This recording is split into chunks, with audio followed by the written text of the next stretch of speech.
They created this institution that we now know as the Federal Reserve, which is a private institution of international bankers, some of whom we don't even know who they are, most of whom are not citizens of the United States of America. What we have here is a fraud. We have, we create money out of thin air. We create a fiat money supply that's backed by nothing. There's nothing of substance behind our supposed wealth. We've become the greatest debtor nation in the history of the world. We're $10 trillion in debt and growing. There's no end in sight, and the only answer that they can come up with is we got to borrow more money. They tried to get it through Congress under the name the Aldrich Federal Reserve Act. But since Aldrich was so tied to the international banking system, the members of Congress under the leadership of President Taft, they voted it out. So they went back to the drawing board and they redid it. And they pushed it through on December the 22nd, 1913, just as Congress was about to break for the Christmas recess. Wanting to get home quick, they pushed it through. And the Federal Reserve Act became law.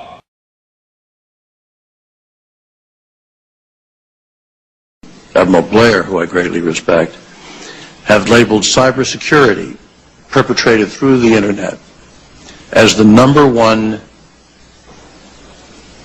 national hazard of attack on the homeland in West Virginia, in West Virginia, in America, or anywhere else. So, I mean, it really almost makes you ask the question, would it have been better if we'd never invented the internet and had to use paper and pencil or what? It is a fearsome, awesome problem. Why in the world does the American government borrow money from the banks when they have the ability to create it themselves without borrowing it and paying interest on it? Why? And nobody can answer that question. Not one politician ever raises that. Why does the American government borrow money when they can create it without paying interest? The entire purpose of all these websites is to incite violent acts against the United States. Yeah. We got a first responsibility to protect ourselves. No society wants to provide so much freedom that it amounts to a kind of suicide pact. Right. And that's why I'm going to continue the pressure on Google and YouTube, and if necessary, see if we can come up with a law. First of all, the federal income tax is completely unconstitutional, as it is a direct, unapportioned tax. All direct taxes have to be apportioned to be legal based on the Constitution. Secondly, the required number of states in order to ratify the amendment to allow the income tax was never met, and this has even been cited in modern court cases.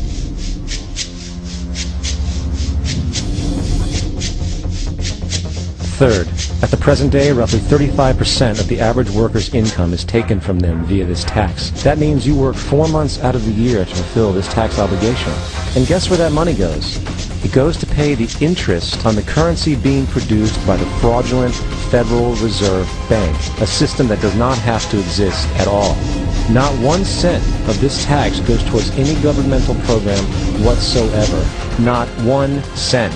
The money you make working 4 months out of the year goes almost literally into the pockets of the international bankers who own the private Federal Reserve Bank.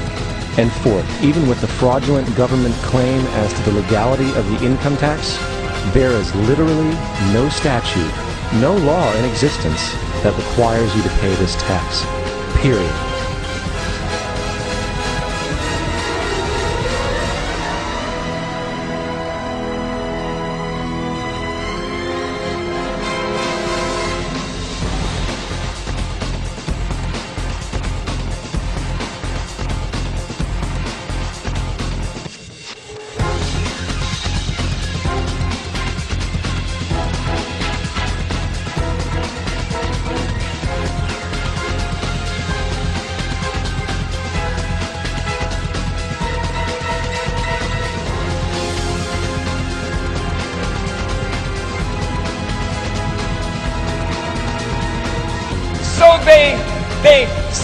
bankers put money behind Woodrow Wilson.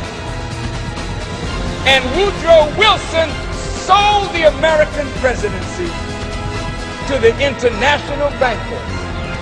He was elected in 1912, and in 1913, the Federal Reserve Act became law.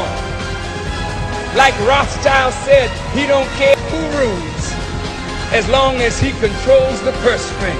Evil is evil. If you vote for one that you think is a little less, actually you get tricked into that. You think that you vote for a Republican to balance the budget, and they're worse than the Democrats. That's what the people are sick and tired of. You vote for the Democrats to end the war, and they expand the war as much as the Republicans. We go to overseas and fight wars to promote democracy. At the same time, we listen to these glib debates going on that's really irrelevant to these four important issues. We are now over $9 trillion in debt. And what solution are they offering? None. Nothing. You don't hear one word in these debates about the debt. Why? Because they're equally responsible and it's indefensible. It is indefensible. You can't get on debates, you can't get on the ballots, the parties are the same, there's really no choice in the system. We don't have good democratic process here.